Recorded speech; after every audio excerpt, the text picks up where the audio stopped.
ಅಧಿಕಾರದ ಆಸೆಗೋಸ್ಕರ ನೀವು ಆ ರೀತಿ ಅಂದ್ರೆ ಪಕ್ಷದಿಂದ ಅವ್ರನ್ನ ಉಚ್ಚಾಟನೆ ಮಾಡಿದ್ರೆ ಯಾವ್ದು ನಮ್ದು ಲೆಕ್ಕಕ್ಕೆ ಇರಲಿ. ನಾನು ಮಂತ್ರಿ ಆಗಿದ್ನ 2006 ಗೆದ್ದೆ, ನಾನು ಮಂತ್ರಿ ಆದ್ನ. 1996 ದೇವೇಗೌಡರು ರಾಜೀನಾಮೆ ಕೊಟ್ಟಾಗ ಇದೇ ಗುಜರಾಲ್ ಅವರು ಮತ್ತು ಮುರ್ಸೋಳಿ ಮಾರನ್ನು ಇಬ್ಬರು ಬಂದು ನನ್ನನ್ನು ಮಂತ್ರಿ ಮಾಡ್ತೀನಿ ಅಂದಾಗ ದೇವೇಗೌಡರು ಏನು ಹೇಳಿ ಕಳಿಸಿದ್ರು, ನಾನೇನು ಹೇಳಿದ್ದೀನಿ ಮಂತ್ರಿ ಆದ್ನಾಗ. ನಾವು ಜನ ಸೇರಿಸೋದು, ಫುಟ್ಪಾತಲ್ಲಿ ನಿಂತಿರೋದು ನಾವು, ಇವರು ಕಾಲ ಮೇಲೆ ಕಾಲು ಹಾಕೊಂಡು ವೇದಿಕೆಗೆ ಬಂದು ಭಾಷಣ ಮಾಡೋದು, ಇದು ನಡ್ಕೊಂಬಂದಿದ್ದ ಪದ್ಧತಿ ಇಲ್ಲಿ.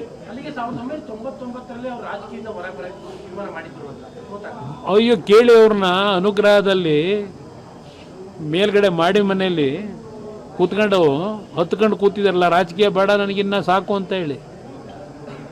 ಅವ್ರು ಒಂದು ಬಾರಿ ಹೇಳಿರೋದಲ್ಲ. ನೀವು 2013 ಗೆದ್ರಲ್ಲ, ಮುಖ್ಯಮಂತ್ರಿ ಆದ್ರಲ್ಲ, ಏನು ಹೇಳಿದ್ರು ಅಸೆಂಬ್ಲಿ ಒಳಗೆ ಏನು ಹೇಳಿದ್ರು?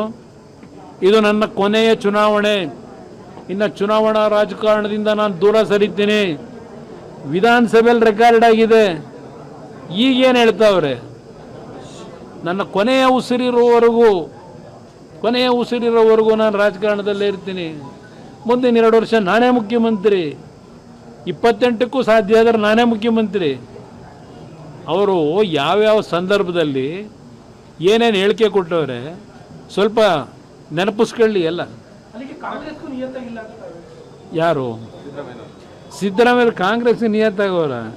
ಕಾಂಗ್ರೆಸ್ಗೆ ಬೆಳೆ ಹೊಡೆಯೋದೇ ಕೊನೆಗೆ ಸಿದ್ದರಾಮಯ್ಯನವರೇ, ಬೇರೆ ಯಾರು ಹೊಡೆಯಲ್ಲ, ಅವರೇ ಬೆಳೆ ಹೊಡೆಯೋದು ಕೊನೆಗೆ. ಅದಷ್ಟೇ ಅಲ್ಲ, JDS ಬಗ್ಗೆ ಮಾತಾಡ್ತಿರಲ್ಲಪ್ಪ, ಅಲ್ಲಿ ಪಕ್ಕದ ತಮಿಳ್ನಾಡಿನಲ್ಲಿ ಬೇಡ್ಕತ್ತೀರಿ ಹೋಗಿ ಅಲ್ಲಿ ಸ್ಟಾಲಿನ್ ಹತ್ರ 5 ಸೀಟು ಕೊನೆಗೆ ಅರ್ಜಿ ಹಾಕರಿಲ್ಲ, 28 ಸೀಟ್ ತಗೊಂಡ್ರು. 5 ಸೀಟ್ ನಾಮಪತ್ರ ಸಲ್ಲಿಸರಿಲ್ಲ ಅಲ್ಲಿ ಕ್ಯಾಂಡಿಡೇಟು ತಮಿಳ್ನಾಡಿನಲ್ಲಿ. ನಿಮ್ಮದು ರಾಷ್ಟ್ರೀಯ ಪಕ್ಷ ಅಲ್ವೇ? ಬಿಹಾರದಲ್ಲಿ ಏನು ಮಾಡ್ಕೊಂಡ್ರಿ? ಎಷ್ಟು ಗೆದ್ರಿ? ಬಿಹಾರದಲ್ಲಿ 5 ಸೀಟ್ ಗೆಲ್ಲೋದಕ್ಕೆ ತಿಣುಕ್ಲಾಡಿದ್ರಿ. ಇದು ರಾಷ್ಟ್ರೀಯ ಪಕ್ಷ. ನಮ್ಮದಾದ್ರೂ ಬಿಡಿ ಸಣ್ಣ ಪಕ್ಷ, ನಮ್ಮದು ಕರ್ನಾಟಕದಲ್ಲಿ ಇದ್ದೀವಿ.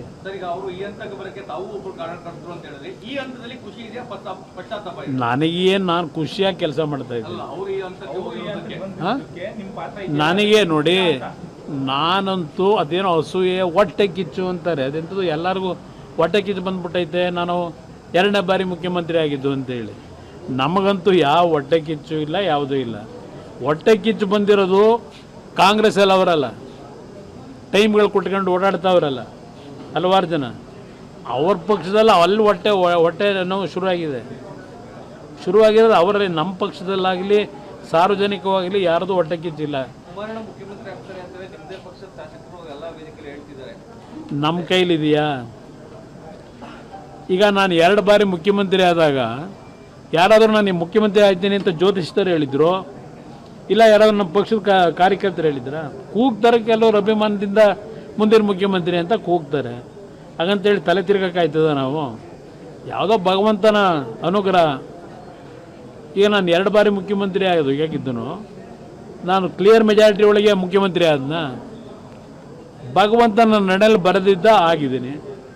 ಇನ್ನೊಂದು ಬಾರಿ ಬರೀತಾನೆ ಅಂದರೆ ಆಗಬೇಕು ಅಂದ್ರೆ ಭಗವಂತನ ಇಚ್ಛೆ, ಆಗಬೇಕು ಅಂದರೆ ಜನಗಳ ಇಚ್ಛೆ ಏನಿದೆ ನೋಡೋಣಂತೆ.